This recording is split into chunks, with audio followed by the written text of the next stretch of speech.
नमस्कार मित्रों।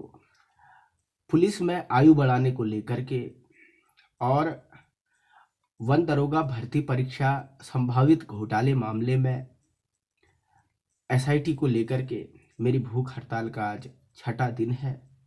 आज आप लोगों से मैं काफ़ी बात करने वाला हूँ और उम्मीद करता हूँ कि आज आप पूरे एपिसोड को पूरे ध्यान से देखेंगे।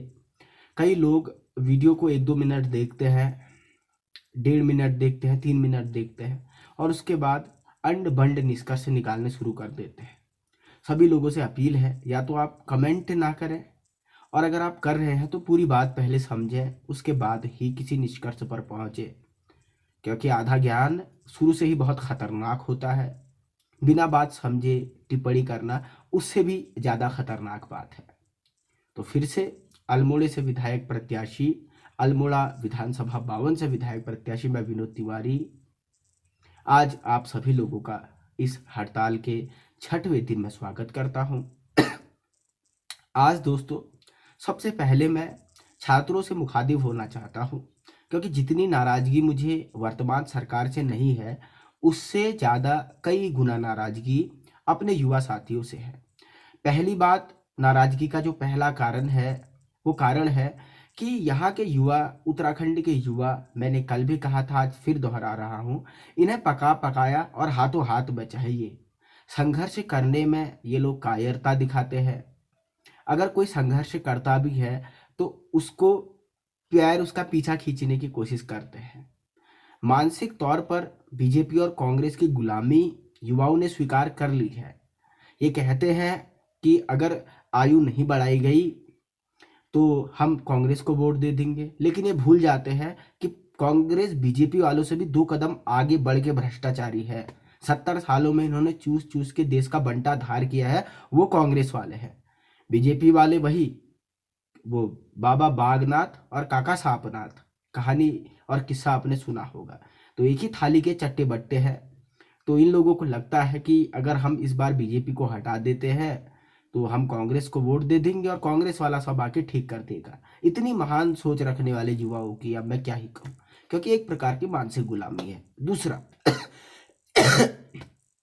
कोई और स्टेट का आंदोलन होता, उत्तर प्रदेश में भर्ती का आंदोलन चला, एसएससी को लेकर के आंदोलन चले, जो भी व्यक्ति सोशल मीडिया पर आवाज उठा रहा था उसके पीछे बच्चे पूरे लामबंद हो गए, वीडियो शेयर की जाने लगी, लोग सपोर्ट करने लगे। लेकिन यहाँ पर तो हमारी ही टांग खींची जा रही है। कल मुझसे कहा गया कि आप तो भूख हड़ताल में है 6 दिन से, आपको तो आईसीयू में होना चाहिए, आपको तो मरणासन्न अवस्था में होना चाहिए, आप तो हट्टे कट्टे दिख रहे हो। ऐसी सेंसलेस बातें की गई जिन्हें पता ही नहीं होगा कि भूख हड़ताल क्या है। सबसे पहले आप लोगों को समझना होगा कि भूख हड़ताल क्या है। अनशन और भूख हड़ताल में अंतर होता है। भूख हड़ताल में आदमी एक टाइम खाना खाता है और दिन में वो उपवास रखता है। तो एक टाइम अगर हम खाना खाएंगे भी और दिन में उपवास रखेंगे तो आदमी मरणासन्न नहीं होता, कमज़ोर जरूर होता है, थोड़ी बहुत तबीयत खराब हो जाती है। तो ये बात, ये कन्फ्यूजन कई लोगों को रहा है। और सोचिए इन लोगों की मानसिक गुलामी कितनी बढ़ चुकी है। जो व्यक्ति उनके लिए भूख हड़ताल रख रहा है उससे तो कहते हैं कि तुम अस्पताल क्यों नहीं चले गए, तुम तो अपनी राजनीति चमका रहे हो।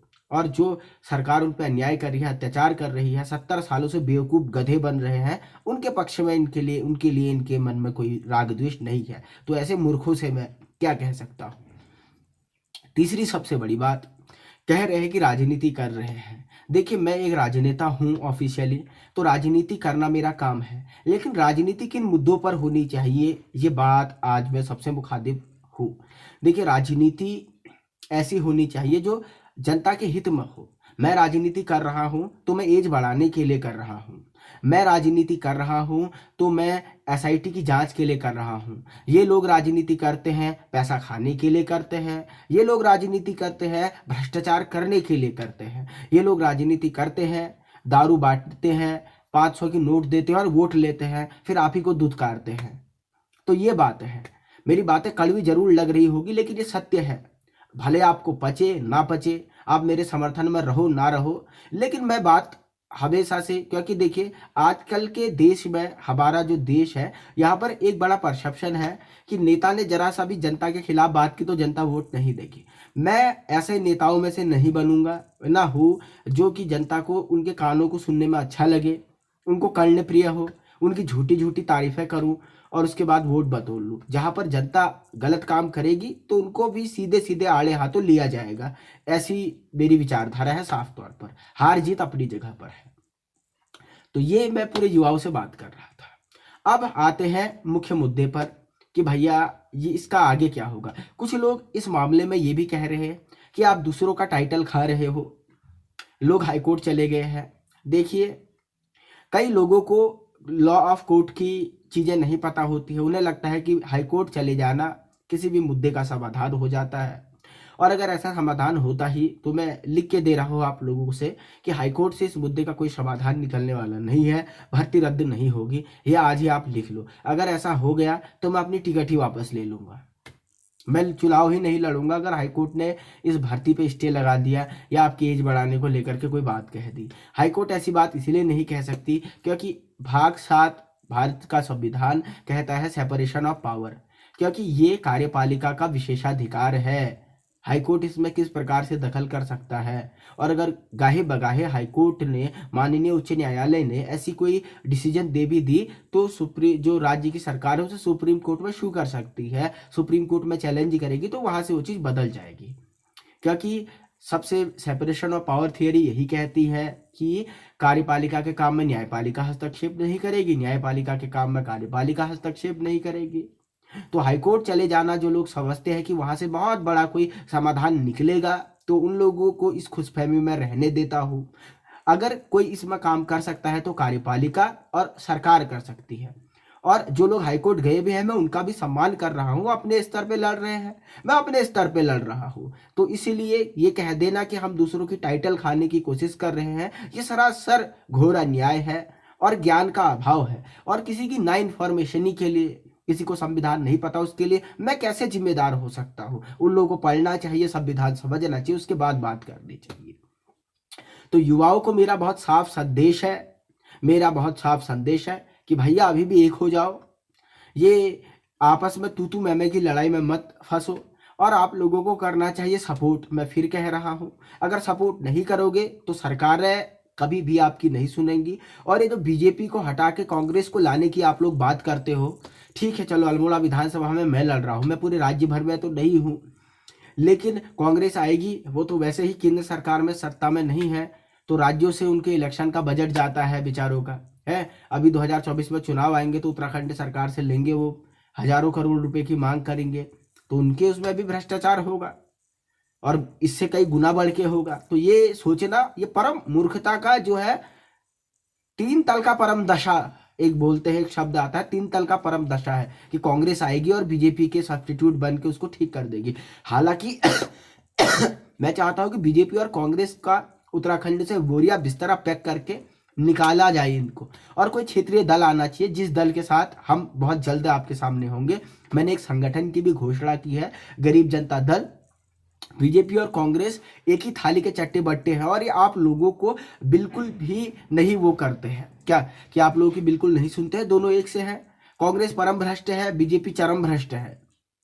तो आप लोग ये मत सोचे कि सरकार बदलने से नीतियां और कार्य करने का तरीका बदल जाता है, क्योंकि अधिकारी वही है, प्रशासन वही है, बस 2-4 मंत्री ऊपर के बदल जाते हैं। तो मैं तो साफ शब्दों में आप लोगों को समझा रहा हूं, और इतने भोले भी मत बनिए। भोले मतलब आप लोग, हमारे उत्तराखंड के लोग तो इतने भोले हैं कि भोलेनाथ भी आपसे भोलेपन में हार जाए, कि इतनी साफ साफ खेल हो रहा है, आपको समझ नहीं आ रहा। जो लोग, मैं फिर कहता हूं और रोज कहता हूं कि 500 रुपये आपके घर में वोट के लिए दे के जाएंगे, आपको दारू पिलाएंगे वोट के बदले में, तो क्या वो आपका भला करने के लिए कभी भी सोचेंगे? मतलब कोई विधायक 5 करोड़ रुपए फूके चुनाव में, और उसके बाद फिर आपका अपना वो 5 करोड़ डुबा करके आपके भले के काम करे? मतलब आपको लगता है ऐसा? और अगर ऐसा लगता है तो फिर क्या ही कहूं मैं, आपकी बुद्धि का तो स्तर क्या होगा। तो हम भी उन्हीं लोगों को वोट दे रहे हैं, है? जैसी प्रजा वैसा ही राजा होता है। और भ्रष्टाचार को लेकर के जो आप लोगों ने उसको एक स्वीकार्यता दी हुई है, ये आश्चर्यजनक है, ये आश्चर्यजनक है। तो मैं फिर से अपील करता हूँ अल्मोड़े की जनता से भी कि इस बार अपना विधायक बदल के देखें, मुझे वोट दें, और मैं वादा करता हूं कि निश्चित तौर पर आप लोगों को कोई एक महान परिवर्तन लाके दिखाया जाएगा। बहुत बहुत शुक्रिया। जय देवभूमि, जय उत्तराखंड, भारत माता की जय हो।